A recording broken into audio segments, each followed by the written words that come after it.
Hello guys, स्वागत है आपका वॉच क्लासेस में। पिछली क्लास में हम पढ़ रहे थे हाड़ौती के पठार के बारे में। उसके बारे में हमने कई चीज़ें डिस्कस करी थी और क्या क्या चीज़ें हमने डिस्कस करी थी उसके बारे में, हाड़ौती के पठार के बारे में वो करी थी कि ये मध्यजीवी महाकल्प में गोंडवाना लैंड में ज्वालामुखी क्रिया के दरारी उद्गार से हुआ है। अभी मैंने क्या बोल दिया, ये मैंने आपको पिछले लेक्चर में बताया था। पिछले लेक्चर में आप जाके देख सकते हैं और एक बार मैं शॉर्ट में फिर से बता दूंगा कि दरारी उद्गार क्या होता है। लावा का बाहर आना, धरती से अंदर से लावा जब बाहर आता है तो गोंडवाना लैंड में के जो ज्वालामुखी थी जब वो एक्टिव हुए थे then volcano erupted out. Volcano क्या हुआ, बाहर आया, ठीक है। उससे वो लेयर पे जमा हो गया और किसका बना फॉर्मेशन, किसका हुआ, हाड़ौती पठार का फॉर्मेशन हो गया, ठीक है। तो ऐसा अपना हाड़ौती की पठार बना था। उसके बाद क्या हुआ था, हमने बोला था कौन सी मृदा पाई जाती है, तो काली मृदा यहाँ पर पाई जाती है। तो यहाँ पे जो बर्तन भी बनाए जाते हैं वो काली मिट्टी से ही बनाए जाते हैं। चिकनी मिट्टी होती है, काली मिट्टी आपने देखा होगा, कोई उस लोकेशन में रहते होंगे।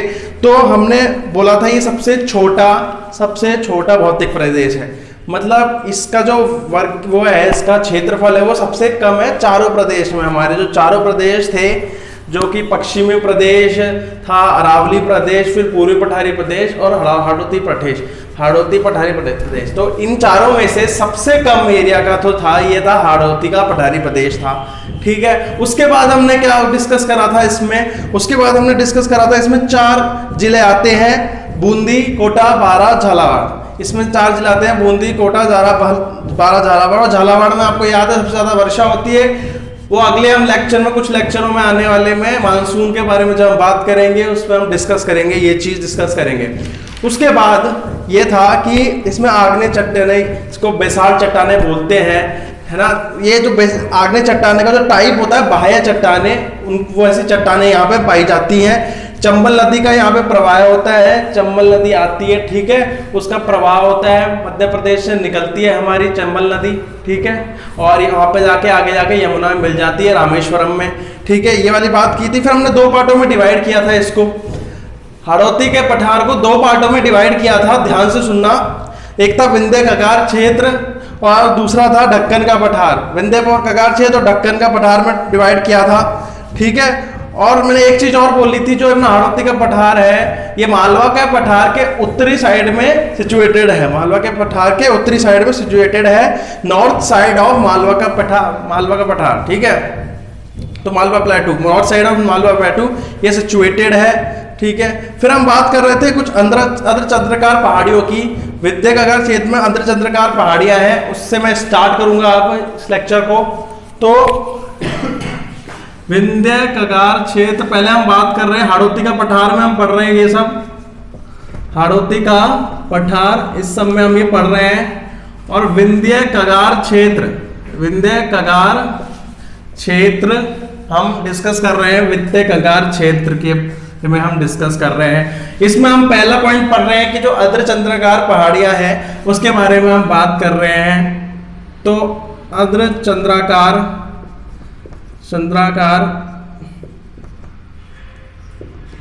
पहाड़ियां, तो अर्धचंद्राकार पहाड़ियां मतलब आधे चांद के शेप की पहाड़ियां पाई जाती हैं इसमें कुछ, और वो पहाड़ियां हैं बूंदी की पहाड़ियां,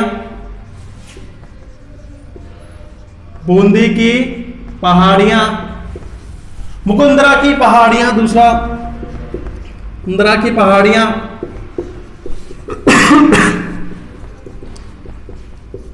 इसके बाद हम बात करेंगे कुंडला की पहाड़ियां और रामगढ़ की पहाड़ियां, 2 और पहाड़ियां हैं, कुंडला की पहाड़ियां और रामगढ़ की पहाड़ियां। ये 4 रामगढ़ की पहाड़ियां, ये 4 पहाड़ियां हैं जो अर्धचंद्राकार पहाड़ियां हैं जो विंध्य कगार क्षेत्र में पाई जाती हैं, ठीक है। अब मैं राजस्थान का मैप बना के इनके लोकेशन के बारे में बात करता हूं। मानगढ़, फिर यहाँ पे धौलपुर, करौली, सवाई माधोपुर मैप बना देता हूँ मैं, अप्रॉक्सीमेट, ठीक है। इसके नीचे आप बांसवाड़ा, ठीक है। अब यहाँ पे है हाड़ौती का पठार हमारा, ठीक है, हाड़ौती का पठार यहाँ पर है इस पार्ट में। तो जो बूंदी की पहाड़ियां हैं, मैं दूसरे पेन से मार्क कर देता हूं। यहां पर जो है बूंदी में बूंदी की पहाड़ियां हैं। बड़ा ऑब्वियस है बूंदी की पहाड़ियां कहाँ है, बूंदी में है, ठीक है, तो बूंदी की पहाड़ियां हो गई। फिर दूसरी जो है मुकुंदरा की पहाड़ियां, उसके बारे में हम बात करें, जो कि है कोटा झालावाड़ में। इससे नीचे थोड़ा देखें हम, तो मुकुंदरा की पहाड़ियां, मुकुंदरा कहां पर, कोटा झालावाड़। क्वेश्चन पूछा जा सकता है कहां पर है मुकुंदरा की पहाड़ियां, तो बोलेंगे कोटा झालावाड़ में है मुकुंदरा की पहाड़ियां, ठीक है। अब रामगढ़ की पहाड़ियों के बारे में बात करते हैं। रामगढ़ की पहाड़ियां कहां पर है, बारां में है, यह बारां है। रामगढ़ की पहाड़ियां, रामगढ़ लिख दूं कहां पर, बारां में रामगढ़ की पहाड़ियां हो गई, ठीक है। तो ये पहाड़ियों की बात हो गई है यहाँ पर। इसका बूंदी की पहाड़ियों का जो सर्वोच्च शिखर है वो यहाँ पे बात कर लेते हैं। बूंदी की पहाड़ियों का सर्वोच्च शिखर की बात करें हम, तो वो कौन सा है, सतुर है। सतुर 353 मीटर पर है, 353 मीटर पर है, वो है नाम इसका सतुर, ठीक है। सतुर नाम की पहाड़ियां है, सर्वोच्च शिखर है ये बूंदी की पहाड़ियों का, सर्वोच्च शिखर है, ये वाली बात हो गई। और ये इंपॉर्टेंट पहाड़ियों के नाम हो गए। आपको पता है यहाँ पर मैं बात कर रहा हूँ कि विंध्यगढ़ क्षेत्र में हमने अर्धचंद्राकार पहाड़ियों के बारे में बात कर ली। अब नदी निर्मित मैदान के बारे में बात करूंगा। मैंने बोला था यहाँ पे सबसे ज्यादा जलीय अपरदन होता है, सबसे ज्यादा नदियाँ की यहाँ पे, जैसे चंबल फ्लो करती है, उसकी ट्रिब्यूटरी से भी फ्लो करती है। You know there is most level of water erosion in this, so जलीय अपरदन सबसे ज्यादा होता है। हाड़ौती का पठार का अगर मैं मैप बना दूं, ठीक है, अप्रोक्सीमेट, ठीक है, तो मैं ऐसा मैप बना देता हूँ हाड़ौती का पठार का। चंबल नदी को फ्लो करवा देते हैं, यहाँ पे चंबल नदी फ्लो करवा दी मैंने, ठीक है। अब यहाँ पे तो बूंदी और बारां का क्षेत्र है, ठीक है, तो उसका मैदान बूंदी और बारां में के नदी निर्मित मैदान बनता है, ठीक है। दूसरा बात कर रहे हैं नदी निर्मित मैदान की, नदी निर्मित मैदान। तो दूसरा बात कर रहे हैं नदी निर्मित मैदान की, और बूंदी और बारां में, बूंदी और बारां में ये नदी निर्मित मैदान पाया जाता है, ठीक है। नदी निर्मित मैदान बूंदी और बारां में पाया जाता है, ठीक है। और भी नदियों की अगर हम बात करें इसमें, जो इसकी ट्रिब्यूटरीज हैं, ठीक है, जो इसकी सहायक नदियां हैं, मैं बात करूं उन सहायक नदियों की, तो ऐसे अगर मैं चंबल की और भी नदियों की ड्रॉ करूं, ठीक है, तो ये ऐसे नदियां आ जाएंगी। और इन नदियों के नाम जैसे कि पार्वती नदी, पार्वती नदी, ठीक है। इस वाली नदी का नाम क्या, परवन हो जाता है, परवन। काली सिंध, ये काली सिंध, ठीक है, सॉरी फिर राइटिंग ऐसी हो रही, काली सिंध, काली सिंध। और यह है आहू नदी, आहू नदी, ठीक है। तो यहाँ पे जलीय अपरदन सबसे ज्यादा आपको पता है, तो नदी निर्मित क्षेत्र भी होगा, तो बूंदी बारां में यहाँ पर ही नदी निर्मित क्षेत्र होता है। नदी निर्मित, सॉरी बूंदी बारां नहीं है गाइस, ये बूंदी कोटा है, बूंदी कोटा है, ये बूंदी कोटा में नदी निर्मित क्षेत्र मिलता है। तीसरा जो है शाहाबाद उच्च भूमि क्षेत्र है, शाहाबाद उच्च भूमि क्षेत्र। तो एक शाहाबाद में एक उच्च भूमि क्षेत्र है, उसको हम शाहाबाद उच्च भूमि क्षेत्र बोलते हैं। ये कहाँ पर है, बारां में है। कौन से बारां, पूर्वी Baran. So it is situated in east side of Baran. कहाँ पे सिचुएटेड है, बारां के पूर्व में, ठीक है, बारां के पूर्व में ये है, सिचुएटेड है, ठीक है। एक बारां के पूर्व में उच्च मैदान है, तो लिख दें उच्च मैदान। कुछ अलग नहीं लिख रहा मैं, ठीक है, कुछ अलग नहीं लिख रहा, उच्च मैदान लिख रहा हूँ, ठीक है। अब मैदान की हाइट लिखूंगा मैं कि मैदान की हाइट क्या है, ठीक है। तो 450 मीटर का मैदान है, 450 मीटर का उच्च मैदान जो बारां के पूर्व में है। बारां के मैप की लोकेशन आपको याद होनी चाहिए, सारी ये लोकेशंस की कहाँ कहाँ पे एग्जिस्ट करती हैं, ये पूरा एग्जैक्टली याद होनी चाहिए आपको, ठीक है। बारां के पूर्व में उच्च मैदान में, ठीक है। 450 मीटर में क्या है, शाहबाद उच्च भूमि क्षेत्र है, ठीक है। अब यहां पर देखिए दक्कन का पठार, हमने अभी विंध्य कगार क्षेत्र की बात करी, तो दूसरा पार्ट है हड़ौती के पठार का, वो है दक्कन का पठार। ये मुख्य रूप से झालावाड़ में मिलता है, ठीक है।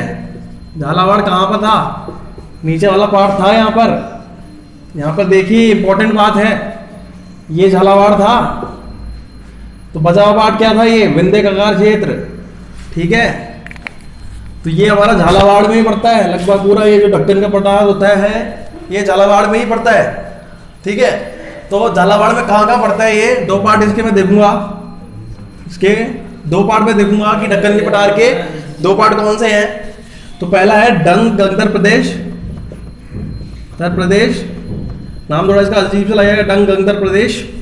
दूसरा जो पार्ट है इसका वो है झालावाड़ का पठार, झालावाड़ का पठार, दोनों ही ये झालावाड़ में ही है, दोनों ही ये झालावाड़ में ही है। अगर मैं डंग गंगदर की बात करूं, डंग गंगदर की बात करूं तो ये झालावाड़ का दक्षिण पश्चिम भाग में ऊंचा भाग है, ठीक है। दक्षिण पश्चिम पार्ट में जो ऊंचा पार्ट है 350 मीटर जो ऊंचा है उसको बोलते हैं, ठीक है। झालावाड़ का दक्षिण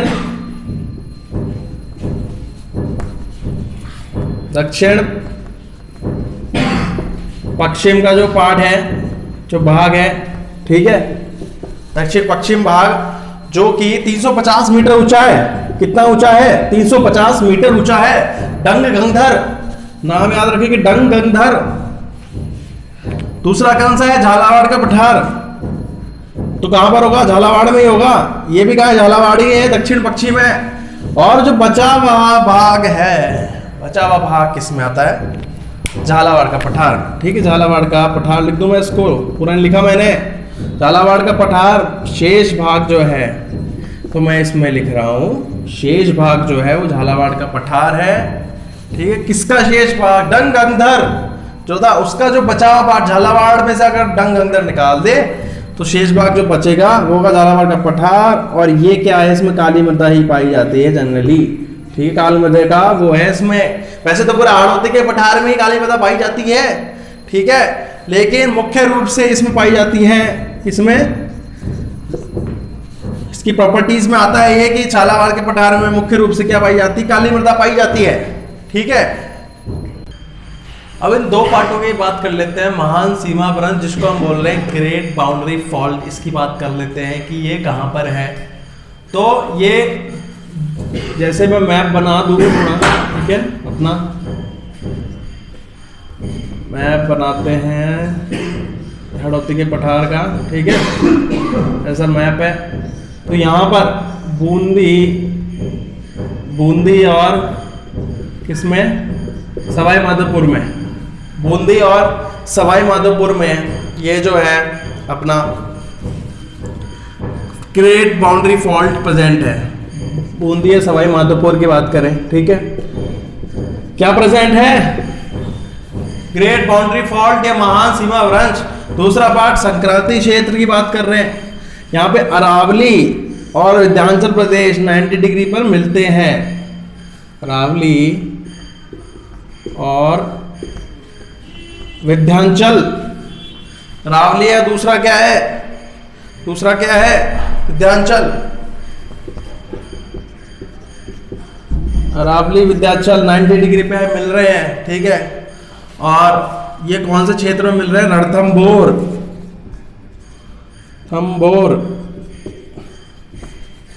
रणथंभौर में मिल रहे हैं, ठीक है, रणथंभौर में मिल रहे हैं, ये सवाई माधोपुर में, सवाई माधोपुर में मिल रहे हैं, संक्रांति क्षेत्र बन रहा है। बेसिकली ये वाला क्षेत्र जिसमें 90 डिग्री पे मिलते हैं, क्रांति क्षेत्र को भी अगर छोड़ दो, अगर ये बोल रहे हैं कि 90 डिग्री पे कहाँ मिलते हैं, तो सवाई माधोपुर में मिलती हैं, रणथंभौर में, सवाई माधोपुर के अंदर रणथंभौर में मिलती है ये वाली, ये जो अरावली और हमारी विंध्याचल है। लास्ट में एक इंपॉर्टेंट पॉइंट डिस्कस कर रहा हूँ, इंपॉर्टेंट कंफ्यूजन जो अक्सर बच्चों को होती है। अरावली में अगर आपसे पूछा जाए केंद्रीय भाग, अरावली का अगर आपसे केंद्रीय भाग पूछा जाए, ध्यान रखना मैं क्या बोल रहा हूं, केंद्रीय भाग, अजमेर मत बोल देना, ठीक है। केंद्रीय भाग पूछा जा रहा है, और एक मैं बोलूं मध्य भाग, दोनों अलग अलग हैं। केंद्रीय भाग और मध्य भाग दोनों अलग अलग हैं। अगर मैं यहां पे राजस्थान का मैप बना दूं, राजस्थान का मैप बना दूं, ठीक है, अरावली यहां पे ड्रॉ कर दूं मैं, ठीक है, अरावली ड्रॉ कर दी। अब ये मध्य भाग जो है ना, तो ये सेंटर निकाल लो सीधा तुम, ये हो गया मध्य भाग, जो कि अजमेर में हो गया मध्य भाग, ठीक है, अजमेर में इसका हो गया मध्य भाग, ठीक है। वो तो तुम सेंटर निकाल दो, कोई दिक्कत नहीं है, ठीक है। लेकिन जब केंद्रीय भाग की बात करेंगे तो इसको हम लंबवत या सीधा करेंगे, अरावली को इस तरह से देखेंगे, ठीक है, और फिर इसका केंद्रीय भाग की बात करेंगे। तो यहां पे कहीं आएगा तो उसका केंद्रीय भाग आएगा सवाई माधोपुर करौली,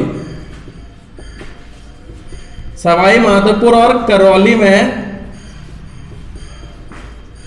यहां पे बात करें थोड़ा, यहां पर ये केंद्रीय भाग है, सवाई माधोपुर और करौली में इसका केंद्रीय भाग आएगा। तो कंफ्यूज मत होना, केंद्रीय भाग मध्य भाग अलग अलग है, एग्जाम में पूछे जा सकते हैं, आपको कंफ्यूज कर सकते हैं। Thank you guys.